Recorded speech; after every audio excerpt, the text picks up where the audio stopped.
I'm Gail Lee with Aging Advantage, and we're going to have a wonderful conversation this morning with Dr. Marty Casey. She's been a guest before for us and talk, but yesterday I kind of happened to run into her, and she was often promoting self-care and for herself and others around her, and it just made me start thinking it's getting towards the end of the month. It's been a busy month, graduations, all kinds of things are going on. And just in the city in general, I think with everything that's happening, we tend to just get involved in all those things and we're really not taking good care of ourselves. Um, and so we're going to talk about that today. And with Aging Advantage, with these talks, we're really looking at trying to help the elderly and disabled and just other people in the city in general. We get some funding through the St. Louis Area Agency on Aging to do these talks, and really coming out of COVID and all the different things that have been happening, people were socially isolated, people were it's been a strain for the last few years. And so I have just been really excited to watch. Dr. Marty is the founder of UnGun Institute, which helps people to lower their stress and get through trauma and all the things that are happening in our city. And I pass your billboards, they say stop, breathe, and I think stop and breathe. I don't know. There's three words, but then it makes me. I do stop and breathe, and you kind of did all that coming there. Stop, breathe, think. So I was right, and it's all coming out really not necessarily from the pandemic, but all kinds of other things that are happening in our city that make everybody stressed, and people need to take time for that self-care. And through you have the UnGun Institute, but you also have Show Me Arts Academy, which is helping younger people through arts and theater and everything to really take care of themselves, and how you take care of yourself by having, breaks and doing that. And that's coming out of a lot of the things that were happening around our city. So people do get totally stressed and not taking care of themselves. And I just thought when you had your shirt yesterday, I said, can we do a really quick class on self-care? And so, then now, so you love yourself. So I'm going to let you take it away and tell a little bit more about what's all happening. Wow. Well, thank you, Gail. It's always an honor and a pleasure to be here with you. I am excited to talk about this. One of the things that you were mentioning was self-care. And if I ask someone, what is self-care to you? They struggle to answer that because they really don't stop to think about what they need. We live in a world to where we choose jobs according to what it is we can do for someone else. We take on family, extended family when we marry, and we think about, how do I show up in this marriage? What do I bring to the table to do for someone else? We have children, and we're told as parents it's up to us to raise these children, to provide for them. And so that means we are doing for someone else. And all of that is fine. That's part of humanity. And so I don't want to change any of that, but I do want to change somewhat the order of it, meaning that I really want everyone to understand you will not successfully do anything for anyone if you are not doing for yourself first. I need you to put yourself first. We should listen to those flight attendants, right? Put your Yes, mask on first and then your child's. that's right. And it's something to that, because really, how good or how well, I should say, are you really performing for others if you are at half of your own performance, right? You have to be on your A game in order to give them your very best. So that's the mindset that I really want to get everyone into that frame of mind as we go through this. And I want to kind of, like, if we could do something fun with this, I want those who are listening to at some point in time, go and download a 12-month calendar.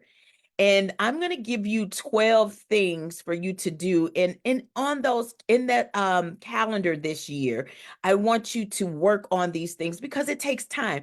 Anytime we are creating a habit, a good or a bad habit, but it seems like bad habits can happen overnight, but a good habit, it takes a while for it to kind of get into your mind, your body, and spirit. So I want us to be creative about starting this good self-care journey, this habit of just taking care of self. Yesterday, Gail, you saw me on a very intentional day that I've created, and it's a self-love day. Because in order for me to do self-care, I first have to love me enough to do it. So it starts with self-love. So I want you all to write that down. Self-love. My self-care starts with my self-love. That's the first thing. My self-care starts with my self-love. And I was intentional. I was like, you know what? It's a rainy day. I have some things I need to take care of. Why don't I invite someone to come along with me and see if they want to just hang out and let's just, while I run some errands and we just kind of freely talk. Well, unfortunately, there was no one available to go with me, but it did not stop me because I love myself enough to hang out with me. And that says a lot. Sometimes people feel like they can't go out to dinner by themselves. They can't sit and watch a good movie by themselves simply because they depend upon other people depending on them. And so when you don't have company, you feel like there's something wrong with you. There's nothing wrong with you. Yeah, I think a lot of people, they just aren't very comfortable doing things by themselves. Yeah. And yeah. So you talked about it a little bit, Gail, when you mentioned the pandemic, when we was forced there to do things by ourselves. That actually put a lot of people in a very bad mental space because they were so isolated for so long.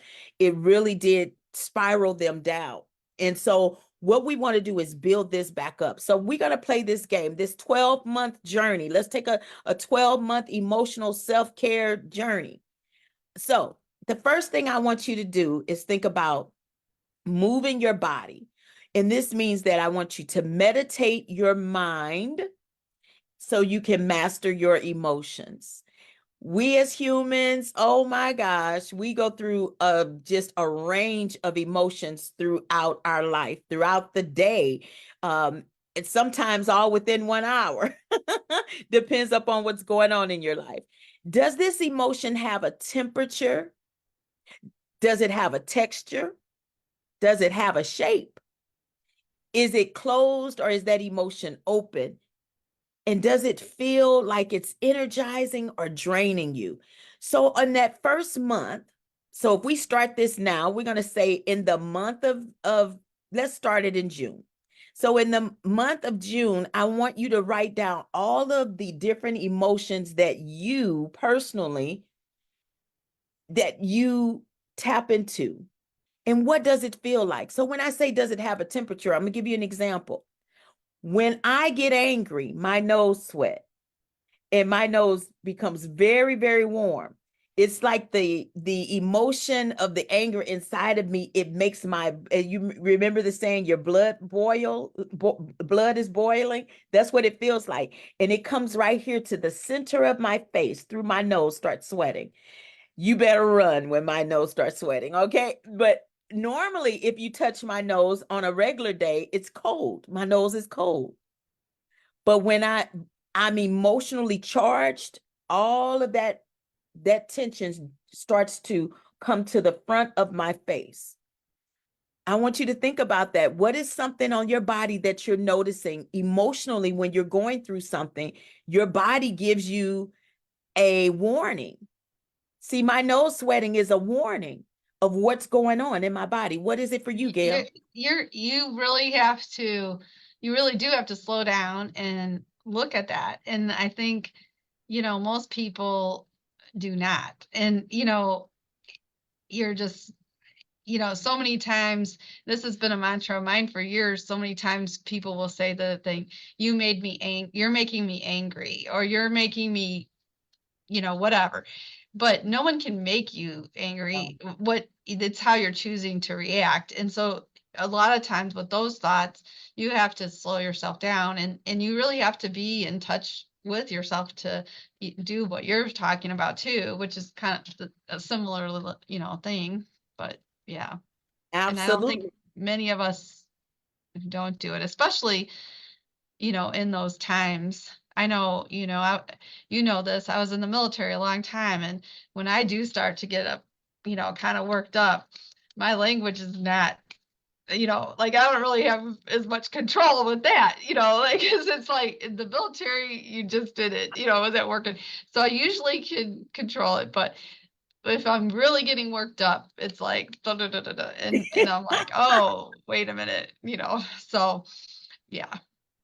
So that's so it shows up in your body so it's in your body language, in the language of what you speaking out, you know, out of your thoughts. And that's a good thing, a good sign for you to know. And so maybe that's in that moment when you start swearing like that, that is definitely when you need to stop, breathe, and think.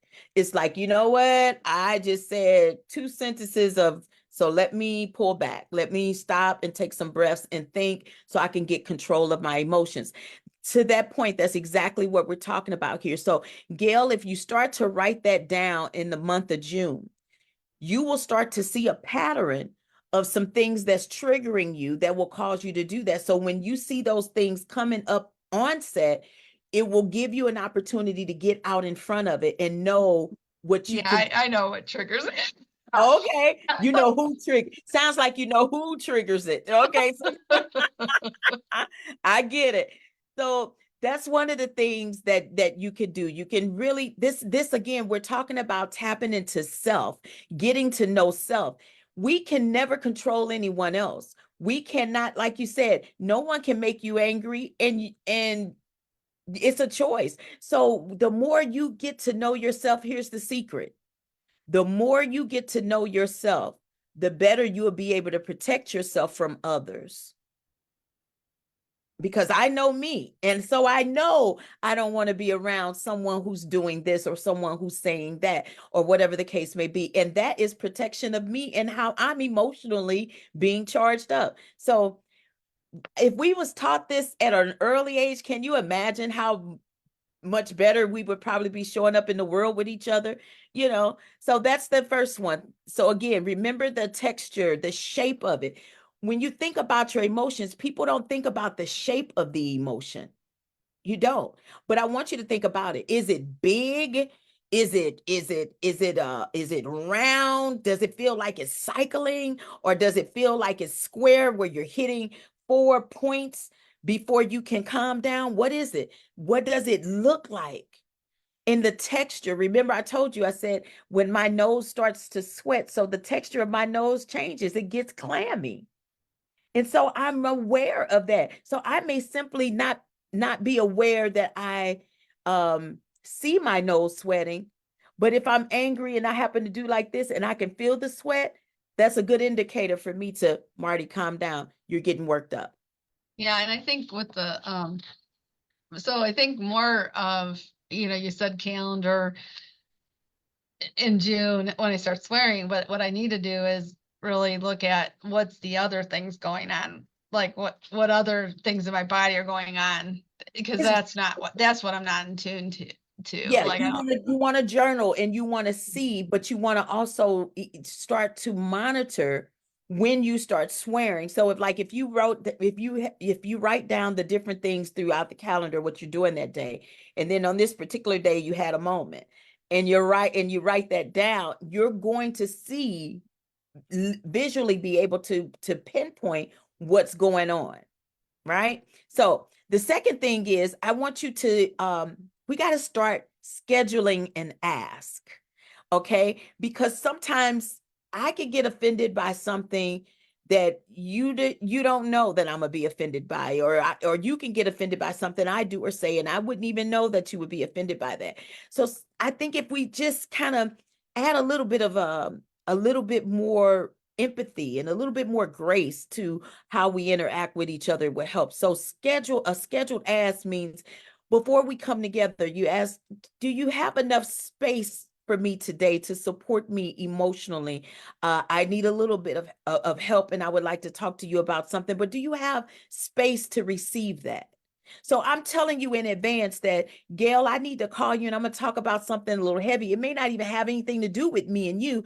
I just need a friend. I just need someone to talk to. But if you're already at your emotional capacity, I really need you to be honest about that and say, oh, wow, Marty, yesterday at work, oh my gosh, I wanted to quit. It was so horrible. I can't today. Can I call you next week? You Yeah. know, so And I just had like a little bit of a moment, and I already had decided before we started, after just a little bit, I'm going to go back to one of my coworkers because I was working on something right before this that I really needed to finish. Didn't get to finish, but she walked in and she said, can I ask you a question about blah, blah, blah? And I knew that it was going to take some mental, like more mental thing, because I was like watching the clock. I was like, I have to get on here in 3 minutes and I have to finish this and do this.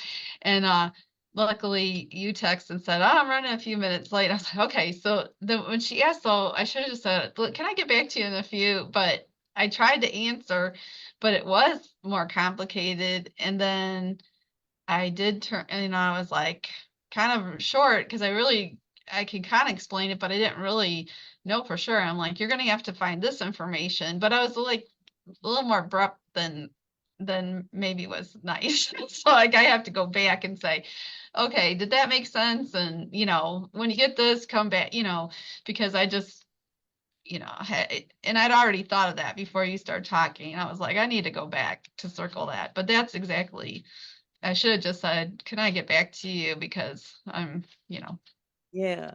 And it's okay to just be honest when we just don't have enough emotional time to deal with something, right? It's so okay to say that. Every bit of part of our life. It's showing up in our everyday, whether we want it to or not. A lot of and times, because we are like caregivers or want to help people, like especially in a work setting, I think too, I've noticed this through the years, people will like walk into your office or come up to you and they just kind of start asking the questions, but you might be concentrating on something else. So it diverts what you're trying to do instead of like if they walk up and say, do you have enough time for this right now? yeah. Or, and I think, and that happens when people call you, you're like, why do we have to answer the phone just because it's ringing? Like if we're doing something else, we That's can right. like, yeah. That's right. So number three is mindfulness is simply the act of noticing the present moment.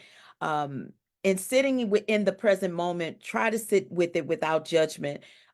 Try to sit with your emotions and simply just breathe.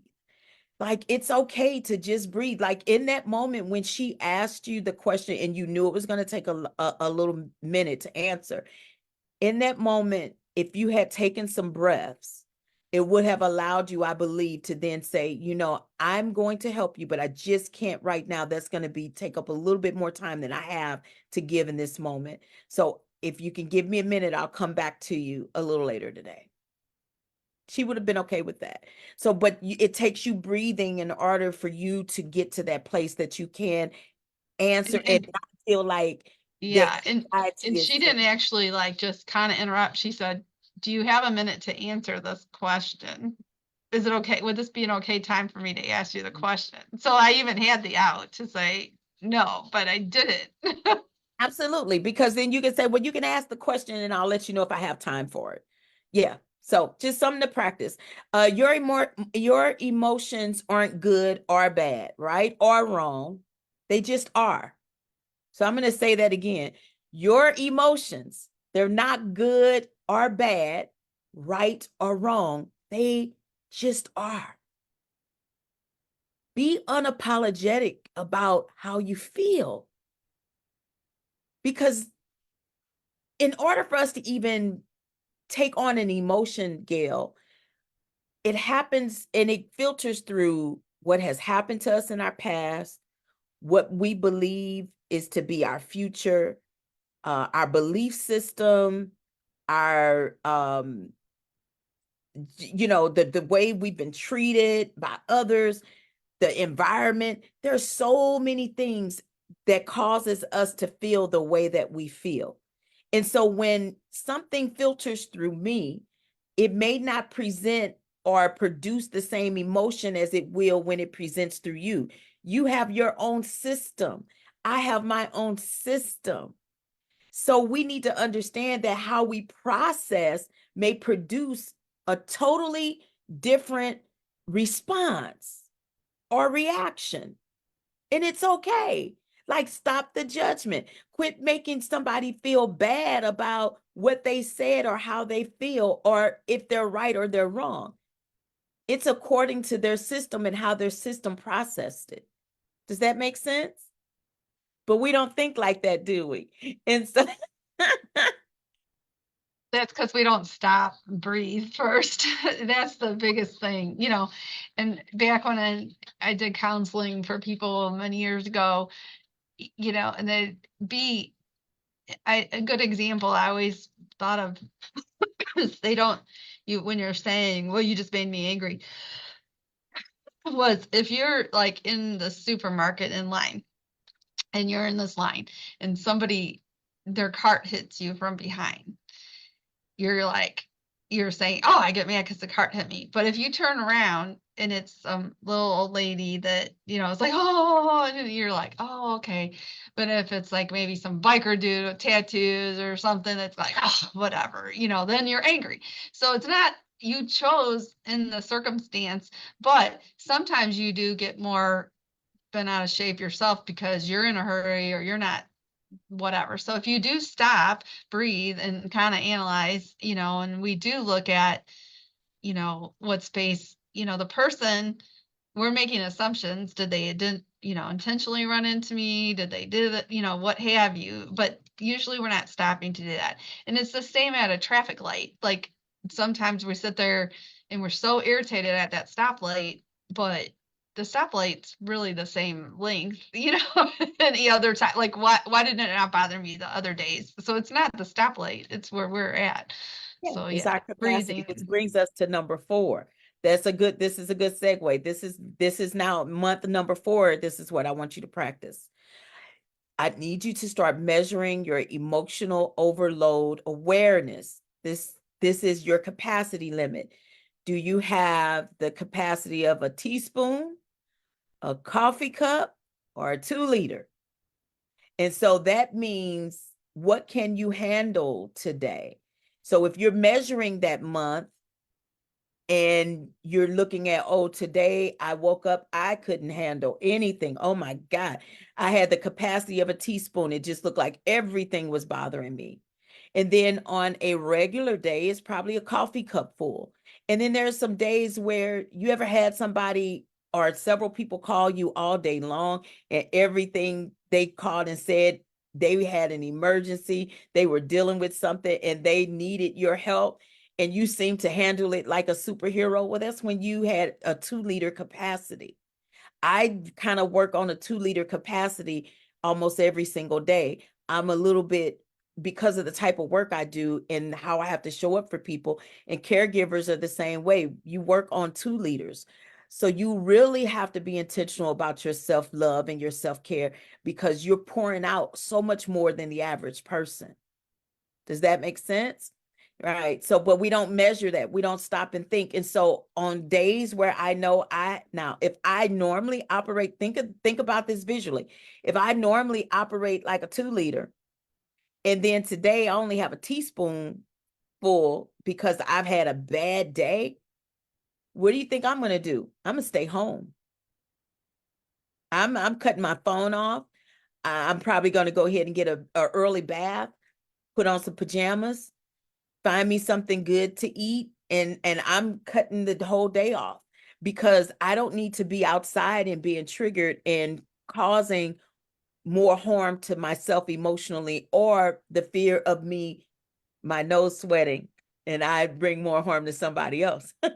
When you're saying that about staying home, and we all have like back in the day, it's mental health day or what have you.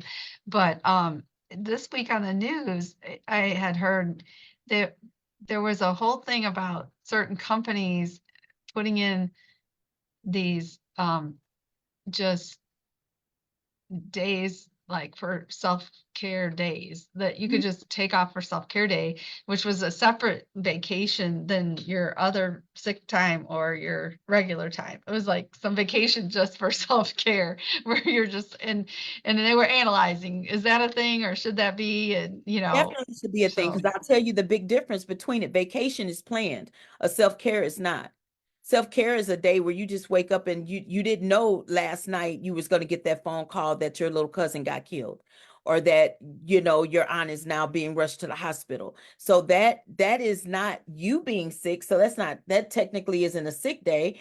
And your vacation day should be your vacation day, which means I've been working this many times and now I need to just go and get away. And so that's usually a planned vacation. So you need to have those moments where it's an almost like an emergency emotional day.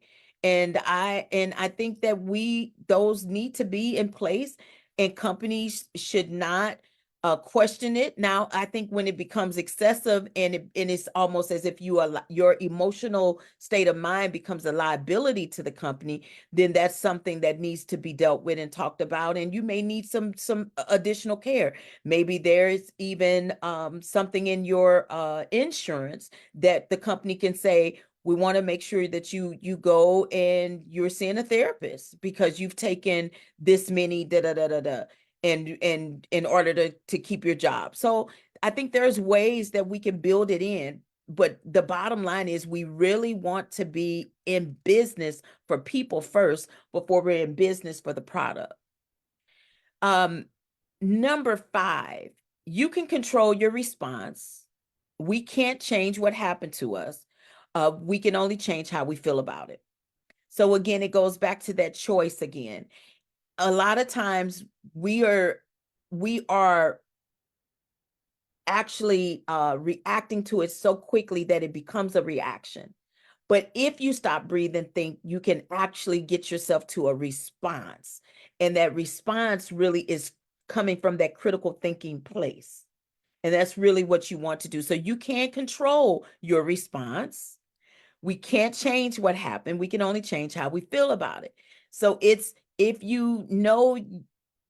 something makes you feel a certain way, I want you to try your best to avoid it and think about what other ways can you deal with that emotionally to where you can respond, be in control of your response and not just reacting to it. Number 6. So here we at the 6-month mark, and you should be working on the more you know yourself, the better you can deal with others. I spoke about that earlier. You can navigate the journey by pre-knowing your personal triggers. I can't say that enough. The more you know yourself, the better you will build on relationships with others. You can't blame anybody else for, oh gosh, I can't stand her, she makes me da da da every time I see her. Well, it's something in you that is reacting to how she shows up, so or he shows up. That communication is key. It is okay for me to say to you, Gail, when I'm performing and doing a one-woman show, you cannot holler from the audience and break my concentration. I can say that. It's not what I say, it's how I say it, and it's us communicating. And we don't lose friendship over anything like that. It's just you don't know. And when you don't know, we have to, that's where we have that communication. And it's the same with me. I can never assume anything. I have to ask. And that's what we're not doing. We make a lot of assumptions. and that's a big thing. And that I've drilled into Lee, as she's growing up, because I always one thing I do is I assume positive intent for the person, that so many times we think, oh, they're doing this, what have you. And all of a sudden we're putting all these things that are usually kind of negative. Well, why, they did this and this, and you don't know what they were going through. So, if you feel like people are generally pretty good, you can't just assume. You have to try to look at it. And if you tell yourself, okay, you assume that positive intent, they weren't really, they're trying to do something. Now, you might not have agreed with it or it seems so bad to you, but, like, did your friend just not show up? Did they not do this? And, we kind of put all these things in same with worry, like we're worrying about stuff, but we put all this stuff. So if you can kind of do that, stop, breathe, and think, and just say, "Oh my gosh, you just have to assume that." So I'll do that all the time. I'm just like, okay, I don't think they're purposely trying to do this, or I don't know what they're trying to do, but there must be a reason, and I'm just gonna. I don't know where they're at. I don't know what's happening with them, so I can just assume that positive intent. And I love that. That's a great mindset, Gail. It really is. Um, and that kind of brings me to number 7. And you're gonna like this one. This is called the GKL rule, and it doesn't stand for Gail Lee, but but it kind of stands for what Gail Lee is all about. The GKL rule is gratitude, kindness, and love. Gratitude, kindness, and love. This is the best practice in any relationship. Ask if it's okay, again, to share something that could be emotionally draining. Okay, that's just having a little bit of kindness, a little bit of mixed in with the love and the gratitude for that person, of just knowing that you appreciate them so much for being there for you, that you don't want to emotionally hurt them. Um, and I think that when we filter through the GKL rule, we can get to a better place of being a little empathetic towards what a person may be dealing with and what's happening in their life. And I'm sorry, I didn't know today, joking with you, was going to be a bad day, because I didn't know you had went through that yesterday. I'm sorry, I was just doing what we normally do. And on a normal situation, it might have been okay, but today it wasn't. But through that GKL rule, you can tell someone, I know we normally joke, but what you don't know is that I had a really rough night last night. I don't feel like that today. And so through that gratitude, kindness, and love, I'm able to communicate that with you without fear that it's going to ruin our relationship. Number 8, communication is key, everybody. It is key. Stay connected even when you want to isolate yourself. Our emotions can be tricky. A trusted friend and a family member can spring into action if it's needed, even if we are unable to express that we are emotionally drowning. I deal with this a lot. This is something that I use in the schools, and this is the UnGun color wheel. And I can send you this. And when I introduce this inside of the schools and with the children, any given time, they can just send me a color heart of how they're feeling. And they don't have to put the words with it, because I know what it means. So if they send me a blue heart, it means I'm feeling lonely, right? And this is a language, a universal language that I'm trying to introduce around the world. And it's important because not and most times when we are so emotionally overwhelmed, we don't have the words to speak. And the more you keep saying how you feel, the the more it just seems like it pours out of you. Like if I have to keep telling somebody, I'm not doing good. "Oh, what's wrong, Marty? I'm not doing good. What's wrong? I'm just not doing good." It gets bigger, bigger, bigger.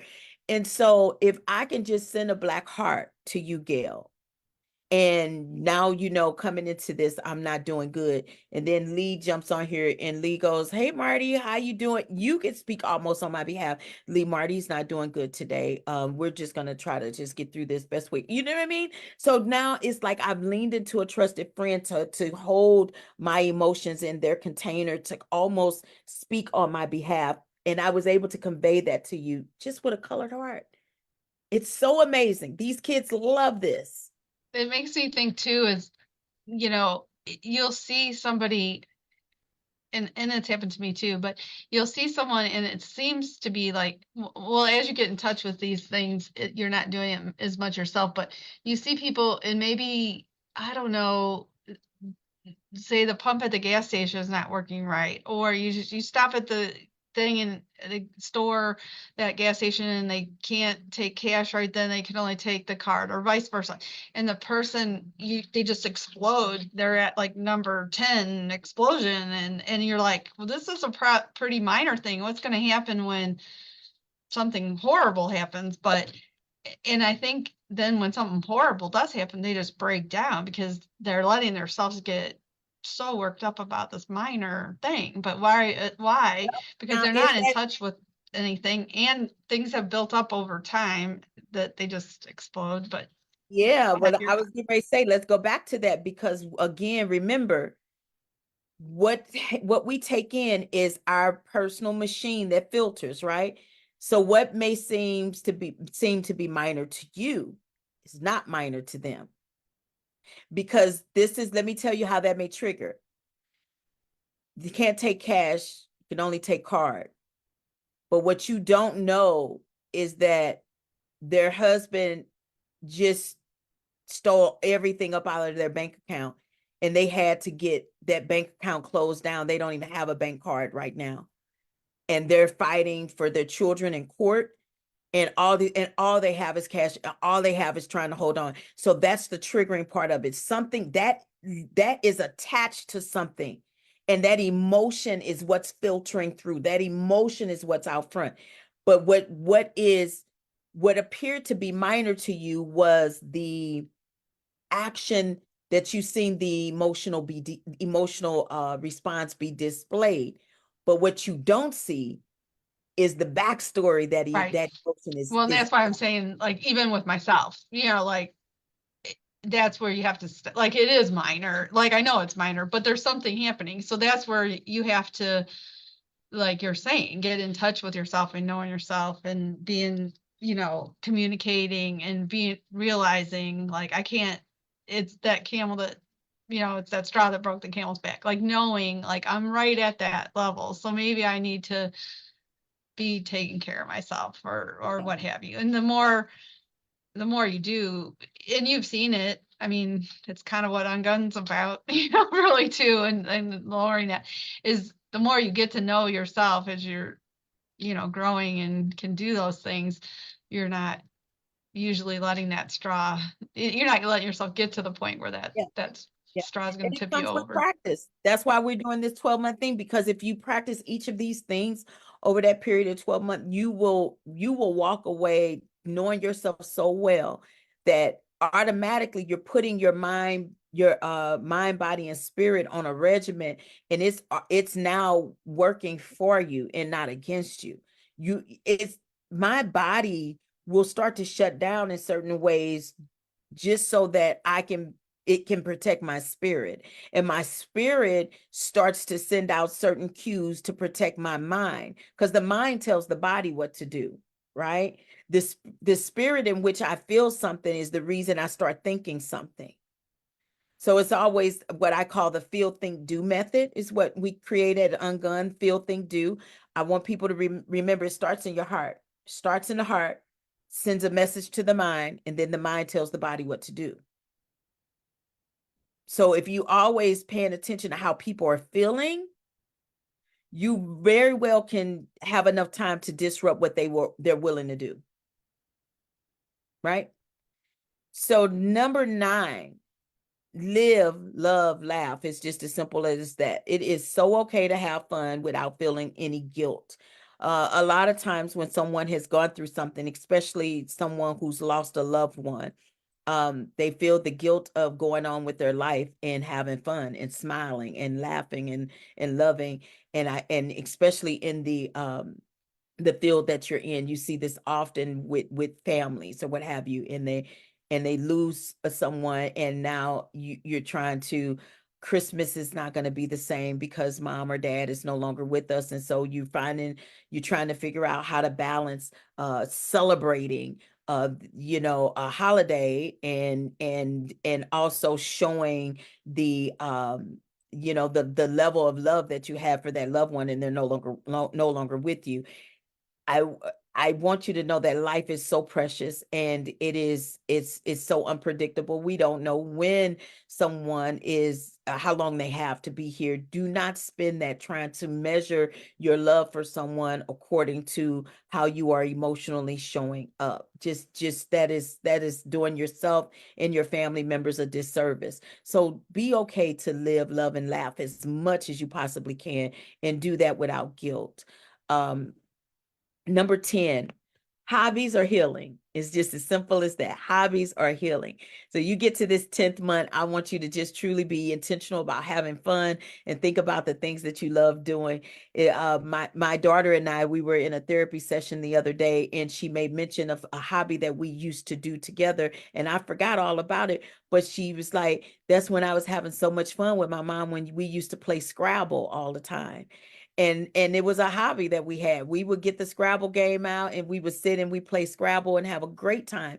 And I forgot, but she remembered. And so you already know what she's getting for Christmas. She's going to get a Scrabble game, and we're going to get those things back going again. So remember those hobbies, and know what relaxes you, and do it as often as you can, and do it without regret. So make time for those things, because hobbies are healing. 11, I cannot say this enough. Journal, journal. This whole, if you've been playing this game, this self-love, self-healing game all year long, as you start this, that's exactly what you've been doing. You've been journaling in a different way. You're just journaling on a 12-month calendar versus journaling in a journaling book. But I want you to journal, which means write the vision down and make it plain. If you can see it, right?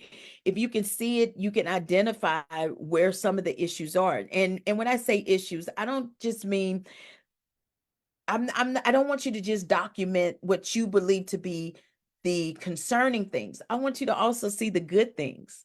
See those things that have you smiling and having fun, and those people that's showing up, and when they show up it makes you smile. So we want to document. Journaling is really about documentation more than anything. You want to document your success, and then I want you to reward yourself. So when you see that, like it, if I'm doing this right now, and I've made mention of my daughter and I playing Scrabble again, well, on my calendar, when I write how many times we play Scrabble, I'm probably going to say, Morgan, if we play Scrabble at least, when we get to the 5th time of playing Scrabble, then let's go out to eat.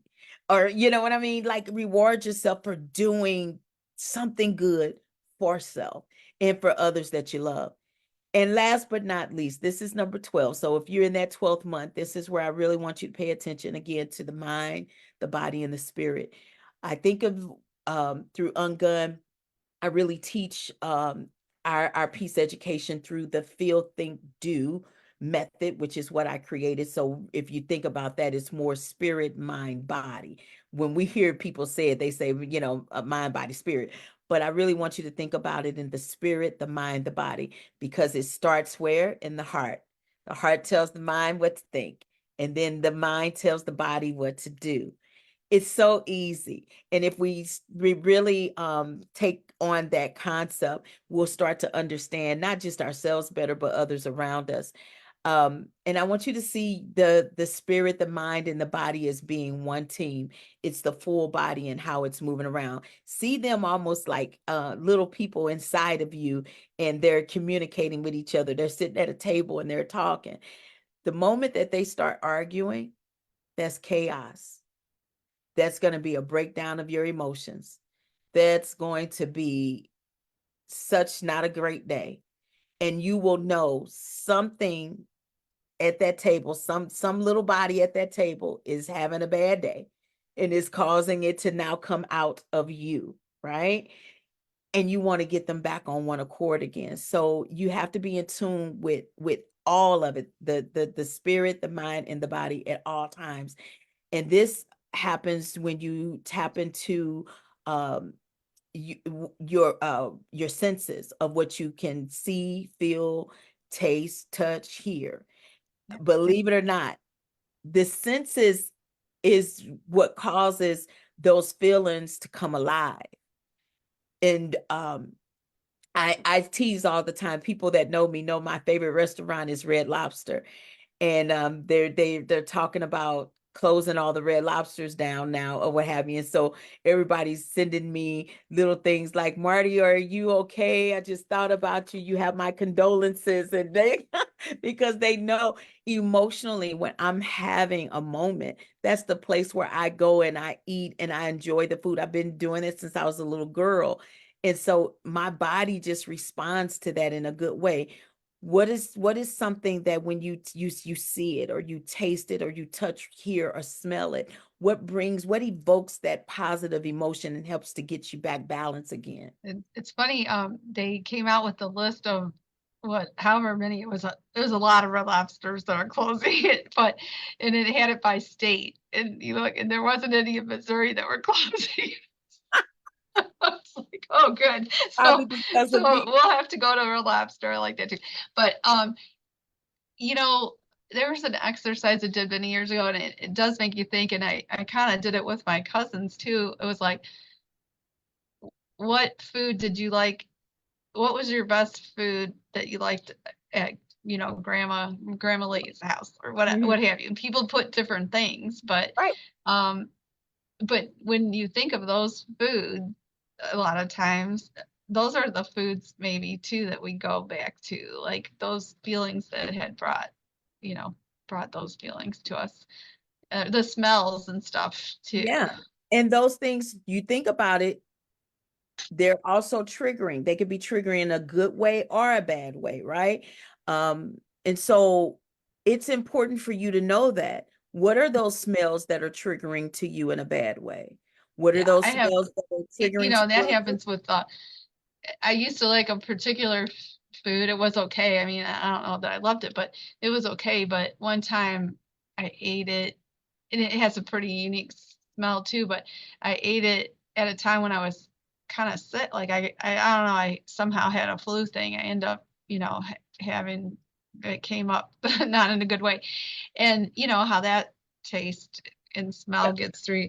And so then after that, anytime if I've ever smelled that food, I'm just like, oh my goodness. And Yeah. I can't take it. And that's why. I I don't know. do you ever heard of those what is it? It's a roll. See, I don't even know the name of it. It's kind of like it's around Christmas time, and Oh, it's a roll, and it has nuts on it, and it's a like a pecan log or is yeah. a yeah. I just to see that, or definitely I don't even want to taste it, but it reminded me of being poor around A be Christmas, a to being be what? poor, Poor, Oh, around okay. Christmas time, because I would go to my father's mother's house, and she wouldn't have a toy for us, but she would give us one of those. And it just reminded me of the lack of what my grandmother did not have. And so I don't like those. I don't definitely don't eat them. I don't give them out or anything like that. And that's why it brings up, it evokes that emotion for me. Yeah, I think that's what they're called. I kind of like them, but Kinda so I well, know not to give you one. again, right. Oh, please don't. But I, but to my point, again, that was my experience, right? Mhm. And then for you, your experience is you like them. So But again, through my machine, this is what filters out emotionally for me. And then for you, it filters out something different. and this would have, unless we, had this discussion, that's where you have to, if someone gave it to you, then you have to assume positive intent. Now, I kind of look at them the opposite because they're a bit of expensive-ish. Like the good ones are kind of expensive. And so when people are doing that, they think they're doing like this kind thing, but it's not a kind thing to you because but someone didn't, now if I gave you one, you'd be like, You will oh, not. You she will knows not. that. Take that to But yourself. before, if You I will gave not. it, you would have to assume, like, I don't know that that's a thing. And, And I think, you know, we've talked some different, and you kind of started this about people don't know certain things, but we've talked about culture several different times in different conversations, but sometimes, you know, you don't know that you're insulting somebody because if you're not really in tune per se to their culture. So hopefully, you know, that's something that if people, you know, can talk with someone about, like, hey, do you know that's kind of offensive to me or what have you? Um, that's how people have to be educated, not like you have to take on the responsibility to educate every single person about everything. But I think we have to be aware of that, of, hey, you know, people have different things going on. I say all the time, don't be afraid to make a mistake because you just don't know what you don't know. But be afraid of not making it right. Hmm. Hmm. So if you don't know, and then I tell you, and then you still do, then Hmm. again, that was your choice to still show up wrong. So Right. don't be afraid to make a mistake, but be afraid to not make it right. That really now it speaks to your character. Yeah. And when a few minutes ago, when you were talking about that conversation or the kind of argument or whatever, the different parts in your head, it made me think of that movie Inside Out, you know, where they have all the different like emotions kind of running around talking in the background Yeah. inside their head. So, So if you think about it, in the very first month there, we started off with you just really identifying your emotions because as you play this game with yourself, until you do that first month, knowing the type of emotions that will come forward, is going to be difficult for you to do the whole rest of the take the 12-month journey. So and I was trying to write them all down, and I think I didn't get the fourth month well, somehow. okay, I can give it to you, but remember, you also are recording. You can always go Yeah. back. But number 4 is the emotional overload awareness, and that's your capacity limit. That's the teaspoon, the coffee cup, the 2 liter. Right. I think I just, when you were in three, it was kind of about analyzing. And then when you talked about that, somehow I didn't trigger to write it separate. So that works out good. Yep. So this is it's pretty easy work, even though it feels hard. Like in other words, doing the work sometimes is hard to do, but what you have to do to really get to a solution is easy if you take the time out to do it. um I'm not the same person, Gail, that I once was. Growing up, I was so emotionally overwhelmed for so many different reasons. I was carrying the emotions of a lot of people in my family. That generational stuff was being passed down. I didn't know certain things was right, didn't know certain things was wrong, and it just did because it was just the way. But just because you've been doing it for a long time doesn't make it right. And so I had to realize some things just wasn't good for my system, my mental, my physical, my spirit. And I chose to change. And I am not the same person that I used to be. And I still have a long way to go in terms of I'm not working for perfection, but I am working for purpose. And when you're trying to build a life of purpose, it really is trying to have relationships that you can build without offense. Mhm. Mhm. Yeah, it's hard for me to, you know, think of you in those ways, but I know I've heard you talk about it, but you know, I know you went to Webster Groves High School and they just gave you, you know, an award and I think it seemed like you were saying you felt really honored because of where you were at the time when you were there that people were recognizing. But it seemed like I saw a comment from someone was like, oh yeah, that's a big, you know, a big change or something, you know. So I think people around you have recognized those Yeah. changes. Oh, Yeah. well, they would if they have been around me a long time, they definitely have recognized it. And sometimes you question yourself like, okay, was I a phony person or a fake person back then, or am I a phony fake person now? Like these are two totally different people. Which one's real? And they both were real because they both were real to what was happening in that moment. And that's why I said it's so okay. Don't judge yourself. Don't look at it as your feelings are right or wrong, or they're not valid, because that's not true. Whatever's going on in that moment and whatever it is that you're feeling, it's okay. It's okay. Yeah. And you own those feelings. And I think that's like a big point of what we're talking about in self-care. We've talked before, like you're at certain points, and if you get the self-care and you love who you are, you grew from those experiences, and that's what's helping you, know yourself inside and grow and be able to deal with more situations Yeah. and and help Yes. other people too. And I personally, and this is another thing that we teach, I grew from violence to value, Mhm. violence to value.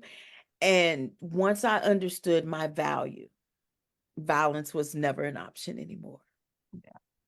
I'm I'm just really excited that this is, well, yeah, this is the third time really that we've been talking on Zoom, but two for this, this kind of series here to help the city. And you do so much to help the city and the area, the whole St. Louis area, with many, many things. And so people do know you here, but you're also helping now internationally and a lot of, nationally and internationally. So that's a really positive thing. But I hope with you're on that stage and it's really big, but I hope you'll come back to our little stage here and keep helping the city. Absolutely. I mean, you know what they say, be where your feet are. Mhm. Be where your feet are. My feet, my feet, they're grounded in St. Louis. And so when I am here, I'm here to do the work. Mhm. If I'm somewhere nationally, I have to be where my feet, are, and I will do what I need to do there. I leave into to for an international trip next week going to Spain. So it doesn't make me global because you know what I'm saying? I work around the world. What makes you global is that you've expanded the work beyond your own backyard, right? So I just have to be wherever my feet are. And so next week I'll be global, but when I come back, I'm local. And then I leave again, I'll be national. I'm just going to be wherever my feet are. Yeah.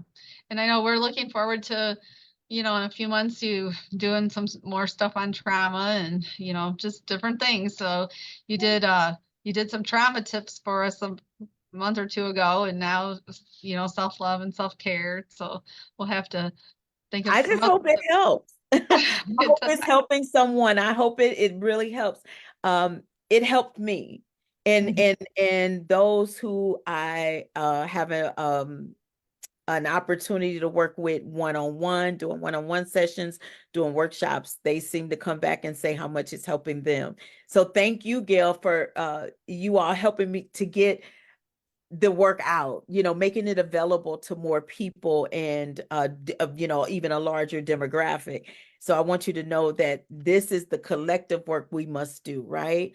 Mhm. So I appreciate you and I appreciate your company and allowing my voice to be heard in this space. Because if we can save one, right? If we can save just one, we've saved more than we saved yesterday. And so Yeah. I'm grateful. And just had something with that. Oh, if you send us your wheel, then we can put that in the comments for the Oh, I'll send that to you right away. You will yeah. have that. We'll You'll put have that in that. the comments for the feed, and so that people that are watching it, that they can pick up on it. Oh, you will have that right away. Don't you even worry. Um, because it's so um helpful. People love it, and I'm Yeah. glad about it. And So, yeah, so we're glad to be able to present this for Aging Advantage. And again, we're a nonprofit that helps in the St. Louis area to help the elderly and disabled and their caregivers stay safely in their home or whatever setting, and like work on all these issues and let them feel empowered to have a quality life and a good life, and that their caregivers aren't totally stressed out, trying to figure out and navigate all these complicated situations. And coming out of COVID, there's like a lot of social isolation and a lot of problems going on. And so we're just trying to give the tips and the resolutions to work on all those issues. And we really appreciate you coming in and helping us do that and get that message out there. Wow, it's such an honor and a pleasure. And again, remember, before you can even self-care, it starts with self-love. Thank you for having me. Thank you. Thank you so much.